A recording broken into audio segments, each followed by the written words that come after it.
اعوذ باللہ من الشیطان الرجیم بسم اللہ الرحمن الرحیم رب اشرح لی صدری ویسر لی امری واحلل عقدۃ من لسانی یفقہوا قولی نصر من اللہ وفتح قریب۔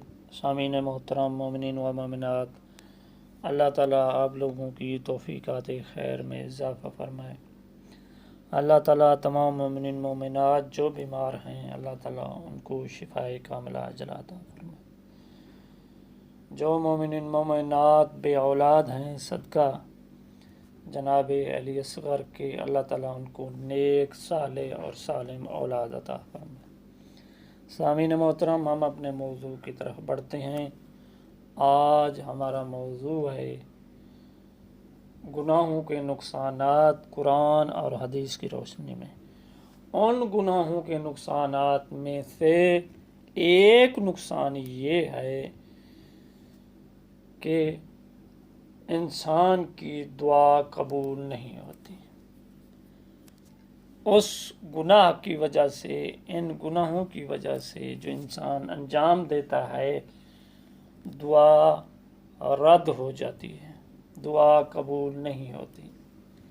جیسا کہ امام محمد باقر علیہ السلام کا ارشاد گرامی ہے، آپ فرماتے ہیں جب ایک بندہ خدا سے سوال کرتا ہے تو اس کی شان یہ ہے کہ وہ اس کی دعا کو پورا کرے، اس کی دعا کو قبول کرے، چاہے وہ دعا جلدی قبول ہو جائے، چاہے وہ دعا دیر سے قبول ہو جائے، لیکن اس کی دعا قبول ہونا ضروری ہے، کیونکہ خداوند متعال نے خود فرمایا ہے کہ تم دعا کرو میں قبول کروں گا۔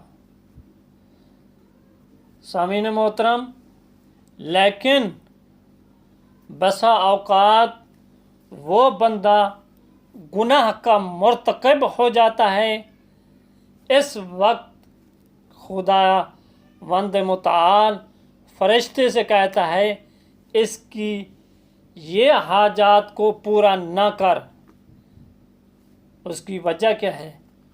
اس کی وجہ یہ ہے کہ اس کی یہ دعا کو قبول نہ کر، اس کی قبولیت سے اس کو محروم کر دے، اس لیے کہ وہ میرے غصے کا موجب بنا ہے، سزاوار ہے یہ شخص جس نے گناہ کیا ہے کہ وہ ہم سے محروم رہے۔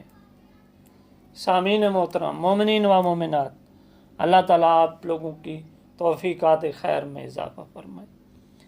اس سے یہ مراد ہوا، اس سے یہ مطلب نکلا، جو بھی انسان گناہ کرتا ہے، خداوند متعال کے قانون کی خلاف ورزی کرتا ہے، جو اس نے باؤنڈری بنائی ہوئی ہے، اس کی باؤنڈری کے خلاف کام کرتا ہے، یعنی جو حدود ہوتی ہے اس حدود سے جب تجاوز کرتا ہے، اس باؤنڈری سے تجاوز کرتا ہے گناہ کر کے، تو وہ انسان خداوند متعال کے غصے کا موجب بنتا ہے۔ سامعین محترم، ہمیں کوشش کرنی چاہیے کہ ایسا کام نہ کریں جس کی وجہ سے ہم خداوند متعال کی غصے کا موجب بنیں، اور ہم دعا کریں اور ہماری وہ دعا قبول نہ ہو۔ اور امام سجاد علیہ السلام نے بھی فرمایا ہے، وہ گناہ جن کی وجہ سے دعا رد ہو جاتی ہے، دعا قبول نہیں ہوتی، نیت بد یعنی بد نیتی، اپنے دینی بھائی کے ساتھ بد سلوکی، اپنے بھائی کے ساتھ منافقت کرنا، یہ چیزیں کیا ہوتی ہیں؟ دعا کے قبول نہ ہونے کا سبب بنتی ہیں۔ اور دوسری بات، دعا کے قبول نہ ہونے پر ایمان نہ رکھنا۔ ایک انسان جو ہے ایسے بس دعا کرتا ہے، یعنی دل سے دعا نہیں کرتا، کہتا ہے پتہ نہیں دعا خداوند متعال و کریم ذات و رحیم ذات میری دعا قبول کرے گا یا نہیں کرے گا، میں مانگ تو رہا ہوں، اتنا عرصہ ہو گیا ہے میں مانگ کر تھک گیا ہوں، شاید میری دعا قبول ہوگی یا نہیں ہوگی۔ یعنی یہ ایمان نہ رکھنا، نا امید ہو جانا، یہ بھی دعا کے ناقبول ہونے کا سبب ہے۔ سامعین محترم، جب بھی انسان خداوند متعال اس کریم اور رحیم اور رحمان ذات سے دعا کرے تو 100% یقین ہونا چاہیے، 100% یقین ہونا چاہیے کہ وہ کریم ذات جو ہے نا مجھے اپنے دروازے سے خالی نہیں لوٹائے گا۔ یہ اور بات ہے کہ کبھی کبھی وہ دعا جلدی قبول ہو جاتی ہے، کبھی کبھی یہ ہوتا ہے کہ دعا لیٹ قبول ہوتی ہے، لیکن نا امید نہیں ہونا چاہیے۔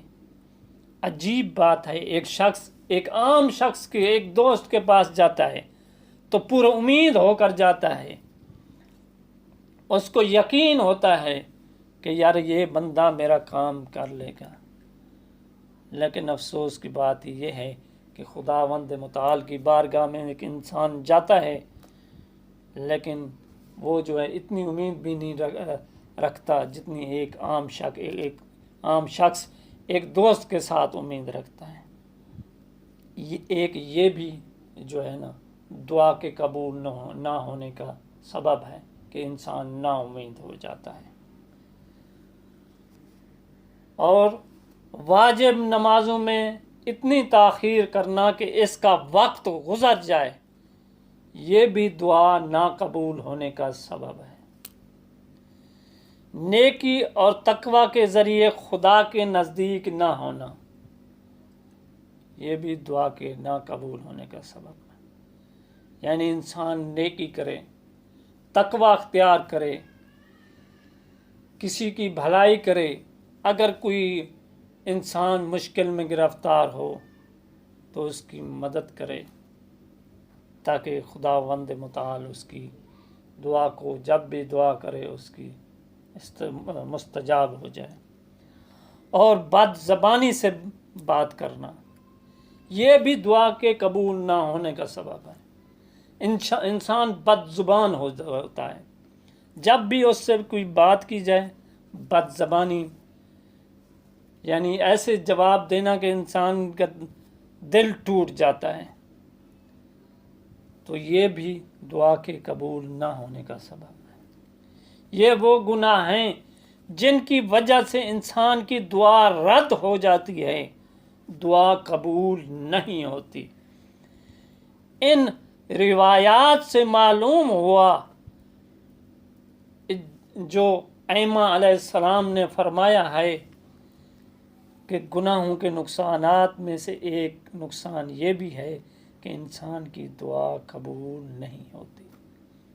یہی جو میں نے اوپر بتایا ہے کہ یہ آدمی کام انجام دے تو دعا قبول نہیں ہوتی۔